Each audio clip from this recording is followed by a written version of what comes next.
Human beings are the result of a combination of infinite factors. It is physical and social characteristics that shape exactly who we are. The color of your eyes, for example, comes from your DNA.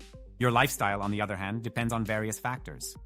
But what if I told you that there are other unlikely characteristics or attributes like secret settings that kind of help govern your life? For example, the month in which you were born can increase your chances of becoming an Olympic athlete. Or the name your parents chose can alter the probability of you committing a crime. All of this may seem strange, but a series of studies suggests something fascinating. The recipe that gives rise to a human being has unimaginable ingredients. Hey, Pedro here. This video you are watching was originally in Portuguese, my native language. This is the attempt of our team to translate it to English, and I sincerely hope you enjoy it. Your feedback is extremely important to us. Now, back to the video. Let's try to answer a question that mixes biology with philosophy. What makes you, you? The physical part depends first and foremost on genetics. From our height to our voice, from skin color to nose size, from hair curls to fingerprint lines. Each of these pieces of information is already predetermined from the moment our body begins to form. Personality, in addition to genetics, is also the result of social context. The city you live in, the friends you have, the musicians you listen to, or the subjects you study. All of this helps shape your way of being. There is also employment, salary, house size, number of children, and so many other details and possible combinations that it can be guaranteed that even among the 8 billion people in the world, each one is truly unique. A curious example to illustrate what I am saying comes from Australia. The census team conducted a survey to discover who the average citizen was. That is, what a general profile of a resident would be that summarizes the characteristics of most Australians. The results showed that this person would be a 37-year-old woman, white, with British ancestry. She is 1 meter and 62 centimeters tall, weighs 71 kilograms, is married, has a 9-year-old daughter, a 6-year-old son, and a kangaroo. Just kidding. The last part I made up. But this would be, let's say, a standard person in Australia. There is only one problem. This person does not exist. The same census found that absolutely no Australian had all the characteristics on this list. In other words, we really have many attributes that determine who we are. But the most interesting thing is that some of these attributes are extremely unusual and can influence our lives even without us realizing it.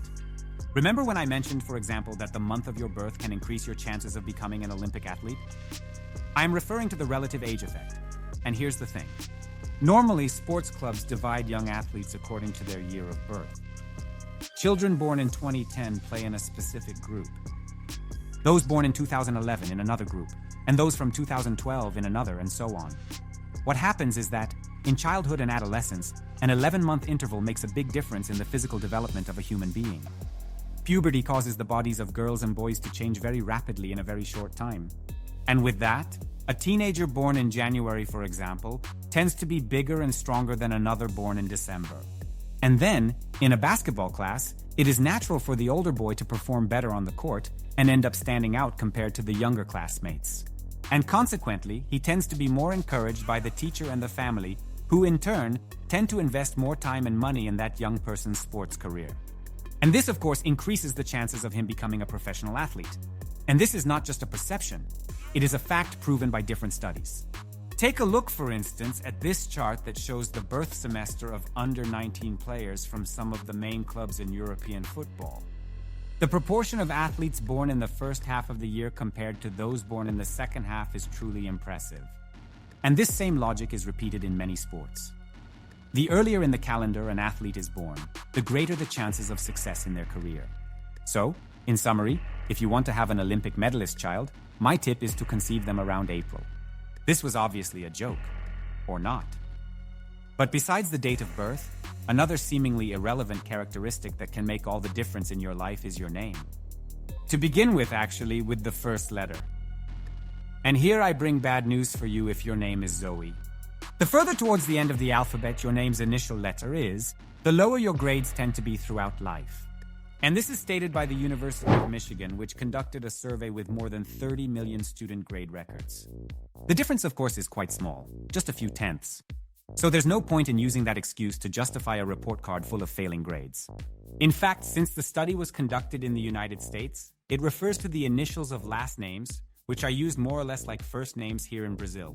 And according to experts, the reason is teachers who grade exams in alphabetical order tend to become more tired and impatient as they progress through the grading. Those at the end of the attendance list end up being affected. So, if you want to have a child considered a genius, here's a tip. Name him, I don't know, Albert Einstein. But Einstein with an A to make sure. But when we stop looking only at the initial letter and start thinking about the entire name, the influence on our lives is even greater. This is because a name is one of our main calling cards.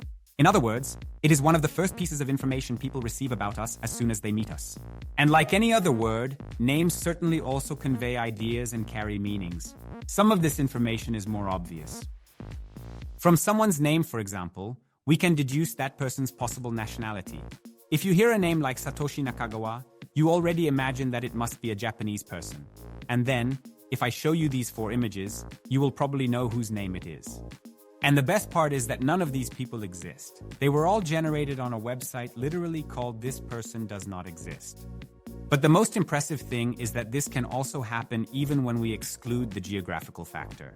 A study conducted by a university in Israel showed that we tend to correctly relate the name to the face even of completely unknown people.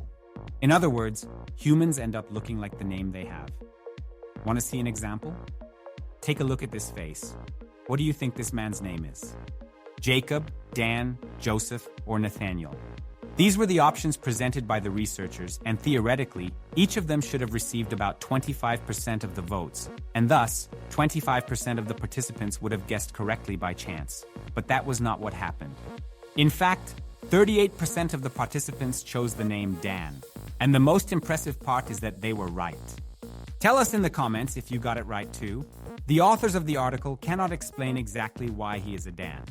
But in general, they say that our appearance tends to represent social expectations about how a person with a specific name should look. However, this depends on so many factors that it is difficult to precisely detail the reason. What researchers already know is that one of the types of associations our brain makes is called the Kiki-Boba effect. Take a look at these 2 images. If I tell you that one of them is named Kiki and the other is named Boba, which name do you think matches each shape? Most people tend to say that this one is Kiki and this one is Boba. And I don't know about you, but to me, this doesn't make the slightest bit of sense and at the same time makes all the sense in the world. The fact is that this same strange effect also applies to people's names. Looking at these photos of one man with a rounder face and the other with a longer face, who would you say is named Bob and who would you say is named Mike? So, we tend to associate the name Bob with a rounder face and the name Mike with a more pointed face. Is something happening in our brain?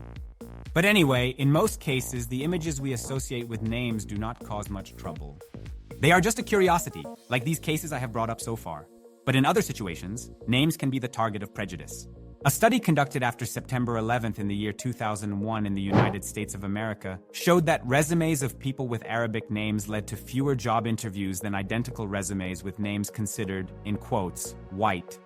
Another study in the United States pointed out that female lawyers with unisex names, such as Kelly, are more likely to become judges than lawyers with strictly more feminine names. And besides prejudice, a name can also be a reason for bullying, especially when we are still children, whether with tasteless puns, funny rhymes, or even for more unpredictable. It's no wonder that parents of girls named Alexa are upset around the world. Another headache that your name can cause in your life is if it is out of fashion, for lack of a better word.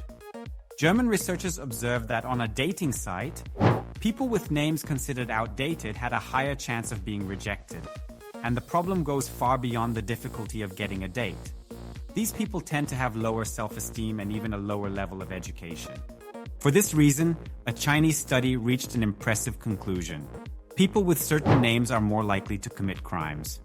Even after controlling for social and demographic variables that could clearly influence the outcome, because everything is very complex in humanity, the researchers from the Institute of Psychology in Beijing analyzed hundreds of thousands of police cases and concluded that this relationship indeed exists.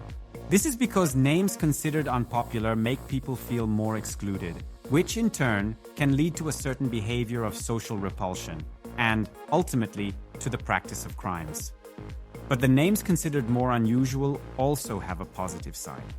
The same researchers observed that people with uncommon and striking names tend to develop a unique sense of identity. In other words, having a curious name leads a person to develop a more eccentric personality. As a result, it is more likely that they will pursue a more exclusive career, such as a film director. There you have it, for example, a Quentin Tarantino who proves us right. And this reminds us of a very strange but very interesting concept. It is called nominative determinism. It is a hypothesis that suggests people tend to work in areas that fit their names. For example, some studies show that people with the surname lawyer have a higher chance of becoming lawyers than doctors, while people with the surname doctor have a higher chance of becoming doctors. And this even applies to specialties within medicine. A professional named Raymond, whose first letters are associated with the word Ray, is more likely to be a radiologist than a dermatologist. In some cases, this can be attributed to what experts call implicit egotism, which is when people have an unconscious preference for everything related to themselves. But in other cases, the explanation is historical.